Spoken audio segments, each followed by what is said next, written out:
What's up, all you lovely internet movie fans, and welcome back to Caped Commentary. I am your host, Austin Johnson, and this is a lovely Tuesday packed full of a ton of movie news to discuss. We have one battle after another. My review of it, I love this movie. It's in my top 5 of the year. It's in there for the best movie of the year. It's phenomenal. We have some big James Bond updates in terms of casting and when they're going to start shooting this and the kind of actor that they're kind of looking for this particular role of 007, and we know a little bit of where the story will be going. We have James Gunn with a bunch of DC updates surrounding Batman, some of the movies and characters that they may focus on, and then Peacemaker has been phenomenal. What a reveal in that last episode. If you know, you know. And then some big Marvel news in terms of casting specifically that I absolutely love, and for Spider-Man Brand New Day, and some Secret Wars updates, and a whole slew of other little things I want to talk about as well. Like I said, this is Cape Commentary. I am your host, Austin Johnson. Let's dive into right now all these movie topics and discuss with you guys. Let's first get started with some 007 news. We know that directing is going to be Denis Villeneuve, the guy behind Dune, and he's done a phenomenal job with the Dune franchise. Well, he has Dune Messiah, Dune Part 3, whatever you want to call that movie, coming out next year. And we've now learned that he's going to start the casting process after the conclusion of those movies, of the conclusion of the final movie. And he's also gave some information in terms of the story and how they want Bond to really look and the person they're kind of be looking for. So he said the story will really focus on Bond's time as a naval commander prior to his time of joining MI6 and then becoming a 007. We're going to focus in on that storyline, how he builds his way up to joining them and then becoming and achieving the status of 007. I love this because we've really never gotten a prequel for Bond on the big screen before, so I think this could be a fascinating dive into the character and what makes him who he is, and that dovetails into the person they're kind of looking for. A late 20s to early 30s, lesser known actor. I think it's a very important detail, and someone who's like male, obviously, and British for sure. So this is a really insightful kind of look into who they're going to be looking for. And I think the biggest thing of lesser known is huge. So you had heard rumors that Amazon really wanted like Tom Holland, Jacob Elordi, Harris Dickinson. So those are some of their top choices. And those people fit the description for the age range. But lesser known, I don't really think so. I don't think they really fall into that category. So that really makes me wonder of who they could be looking for. But it makes sense because they want this person to build up into the Bond that we all know and love. We want to build with him for years and years and years. And I think if you get someone like Tom Holland or a Jacob Elordi, you're going to have trouble detaching them from their prior roles. I mean, Jacob Elordi really isn't even British, so like he doesn't really fit that role at all. So I'm very curious to see who they could get now. So I like Reggie John Page, but he doesn't really fit that kind of role, I feel like, in terms of because he's more known. And then I think Aidan Turner is a very big sleeper. I wasn't really familiar with his work. I don't think a lot of people are when you hear that name. But if you look at his filmography, he's been in some projects, but not really stuff that people have really watched and paid attention to. So I'm very curious to see if he could be that name. But let me know who you guys think. Who could really fit that description and criteria for Bond? I love what he wants to do with the story. I'm curious if you guys like that story. Let me know down below. Let's pivot to one of the best movies that I've seen this year. This past weekend, I watched One Battle After Another. What a film. It's chaotic at times. It's all over the place. I will say the last hour is gripping. Leo delivers a phenomenal performance as his bumbling, kind of funny, just down on himself kind of father at times, but it's a great... One Battle After Another is phenomenal. The cast is great, but let me say who really steals the show is Sean Penn. I think he will be nominated for like a role for Best Supporting Actor. He was insanely great. He's like this jarhead general, over the top, vile. You root against him for a majority of the movie, and ultimately, spoilers alert, when he does meet his demise in the end, you're like very happy for it. So I love this movie. I can't say enough great things about it. The story is great. Benicio del Toro in his very small role is phenomenal. The girl who plays Leo's daughter in his film too, what a performance she gets. She is great. I am very much a big fan of hers now. Like I said, I can't say enough about this movie. I don't want to really spoil it too much. It's a 2.5 hour movie that doesn't feel like 2.5 hours at all. It flies by. Like I said, I think the first 25-ish minutes, I wasn't really into the storyline. I was like, okay, this is a lot going on. There's a lot happening. But I wasn't really engaged. After that, nope, I'm locked in, edge of my seat. There's action. It's a great dark humor moments at times, and it's a really introspective thing in terms of the narrative and the story that happens in this film, and a lot of what they're going through and what's going on. You really will think about it. So, but it's not heavy-handed at all. I love this movie so much. Top 5 of the year for me, for sure. To this point, I would say it's for me, I would say it's a high 80s, 87, 88-ish range out of 100. Recommend it. Cannot recommend enough. Go see One Battle After Another. You will not regret it. It's great. All right. Unfortunately, it seems like I say, every couple of weeks to every month, there is a new streamer raising their prices. Well, Disney Plus now joins the cast of streamers that are raising prices, and they join Peacock, Apple, Disney Plus, HBO. It just never seems to fail. It's unfortunate. I don't really want to talk too much about it because it's just dour. It's sad. Disney Plus raising their prices. Unfortunate. Hulu's raising their prices. I'm a Hulu live TV user, and prices will be going up next month. So there's that information. Do with it what you will in terms of choosing your best streamer platforms that you like. This is sad to see, but ultimately I am a Disney Plus user. I will keep paying for Disney Plus because it's part of my package, but it's just sad to see that more prices continue to raise and squeeze out consumers and just extract every little bit of funds that we have. Sad, guys, and I'm just curious, do you guys even use Disney Plus? I know they've had a lot of controversy going on. What are your thoughts on them in terms of, do you like them? I love what they put out there, but it's just sad to see that more prices are being used, and they're going to. I can't wait to see who's the next streamer that's going to raise their prices in the next couple of weeks, the next month. We shall see, because it's going to happen statistically based off of everything that we have. There is some big news, though, going on in the world of HBO, because you've probably seen out there is a cash offer to Warner Brothers Discovery from Paramount. Because we know Paramount and Skydance, they just had their merger that just went through and is approved, and now they're coming for HBO, Warner Brothers next. And this is a big deal, because if they can get, I don't know if this would even be able to go through and if it could happen, because I know, like, David Ellison, who's in charge of Paramount, he loves movies. Like, think of him what you will, and his father, like, that, put all of that aside.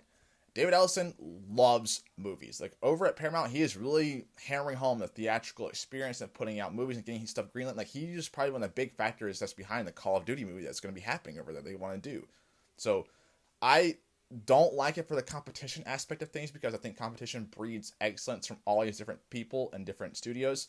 I don't like that merger point. But if they were to be acquired by Paramount, I think I would have optimism if they leave, like, Warner Brothers alone, specifically like DC Studios, and leave Abdi and DeLuca in charge of, like, the WB side of things, and then, like, the DC side of things. Like, if you leave them intact, good. But other than that, I don't really want to see this happen. And there's also out there that Netflix is putting the bid too. I hate that. I don't want to see Netflix anywhere near HBO or Warner Brothers or DC. Don't touch it at all. Just let me know your thoughts on those. I don't want to spend too much time on that either, but just, I hate that also. All right. DC updates now, since we're talking about Warner Brothers. There is a ton of DC updates to discuss. I want to start first with James Gunn talking about The Brave and the Bold. And he said that he has a story nailed down for where he wants to go with this movie, and he loves where they're taking it, and he wants to see Batman really dive into the detective aspect, but also the brutality and the physicality of the character in terms of his fighting. I'm all for that. I love that. So the Batman with Robert Pattinson, I love that movie. And if we can take that even further into a fantastical version for the DC Universe Batman, in terms of his world's greatest detective persona, and then his brutality that he brings to the character of Batman, I love this 100%. And he's also come out that James Gunn has said there are a ton of people calling him wanting to be Batman. This is phenomenal news. I love this, because I think Batman is such an important character, like, in pop culture and society. Everyone knows Batman. They know the story of Batman, the character, and, like, hearing that there's a ton of actors who want to play Batman, that means James Gunn is, like, I already had faith in him, but that means he's really going to be focused in on getting the best possible person for the role who fits the character and where he wants to take that story. He even said he has an A-list actor, who I think is Jake Gyllenhaal, say that he wants to be Batman.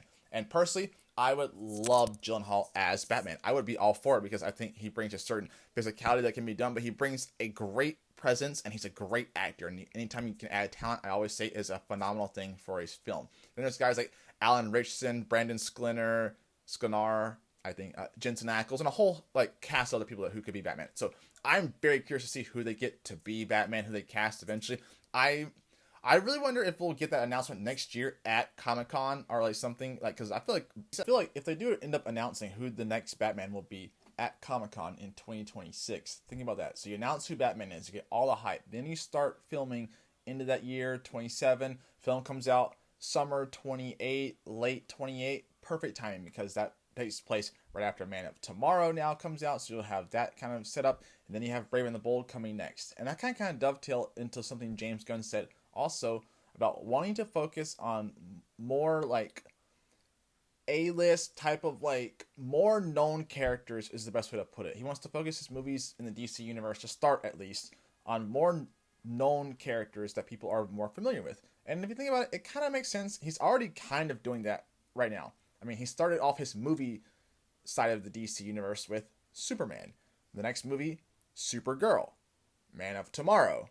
It would make sense, I feel like, for Brave and the Bold to be the natural next progression of A-list type of more known characters to come next. And you have a movie like Clayface that's going to be sandwiched in between those. And that's a lesser known title, but it doesn't cost much to make a Clayface movie. And it's a character they've already introduced in the DC universe in an animated way with Creature Commandos, which was brilliant. You should watch that show. It's phenomenal. So I'm fine with this, and it makes complete sense because you want to endear the audience, bring them in, attract these people in, have them earn your trust with characters that they know and love, build out their universe with these big name characters that people love and have revered for years and years and years. So you establish your Batman, your Superman, your Supergirl. Then you can pivot next to probably Wonder Woman, getting her script done for that Amazon show, or Amazonians, I think is the show.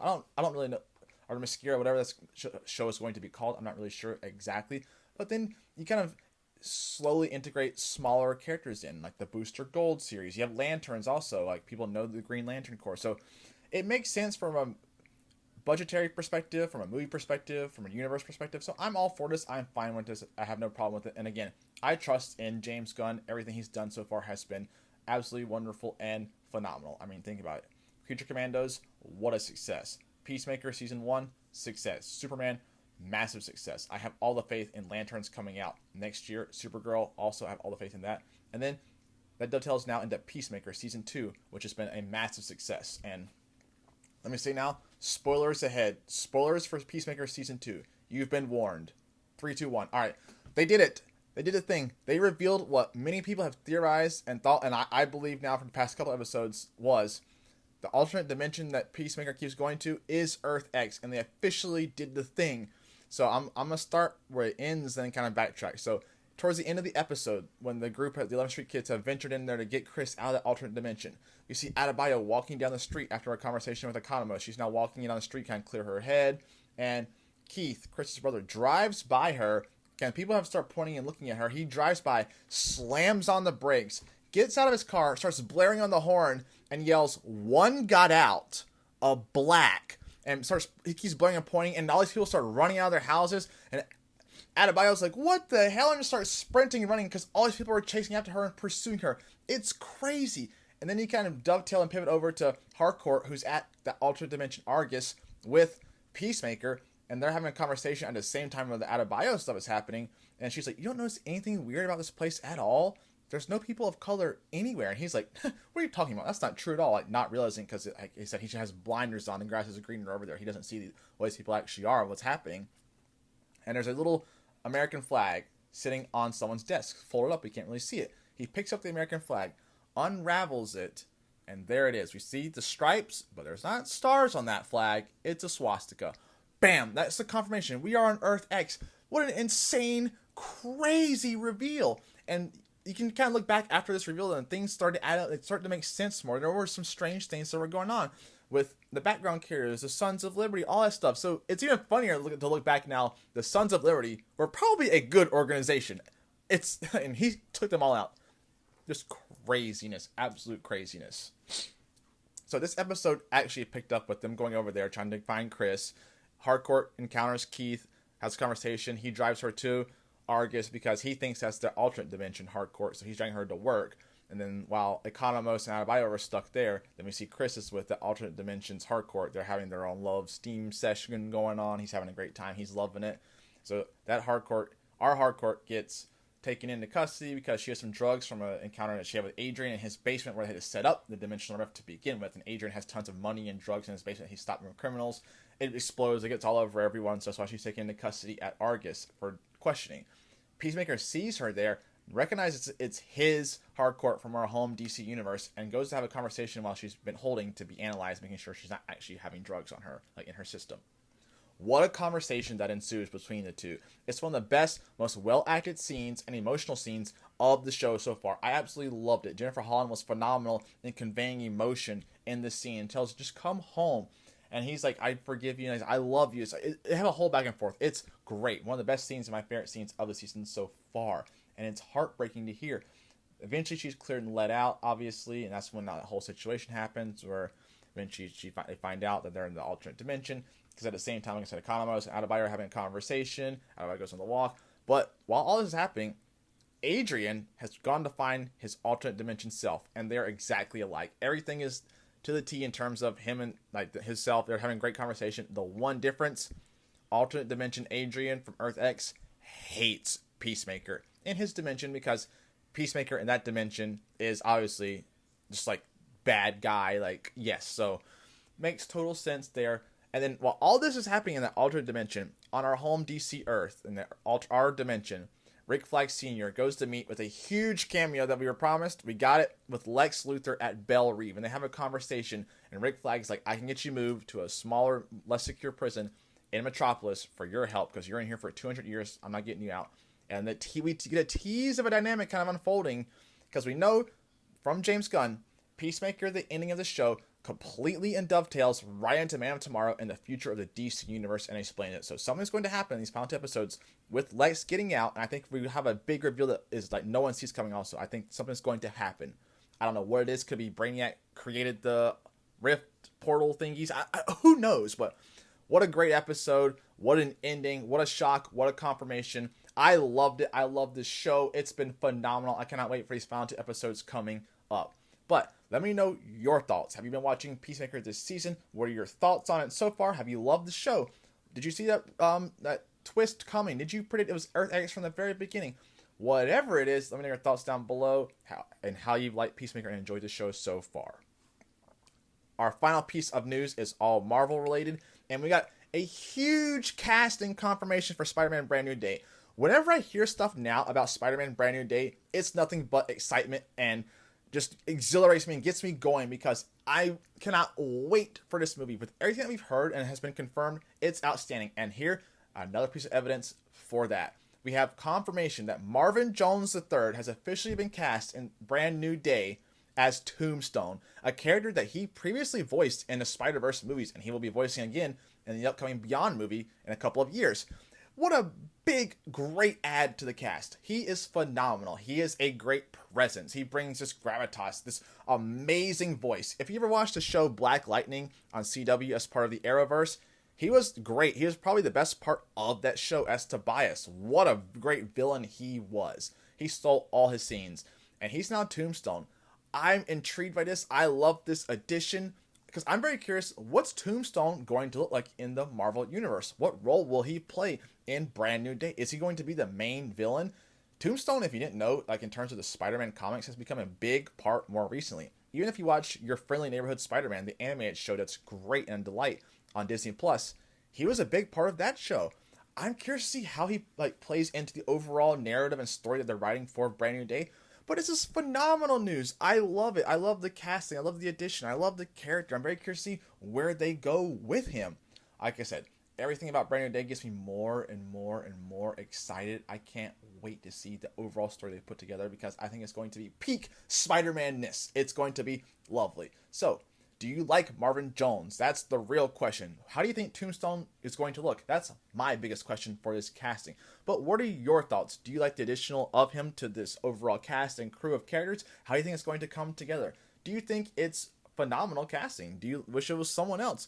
Whatever the thoughts, let me know down below, and I will get back to you.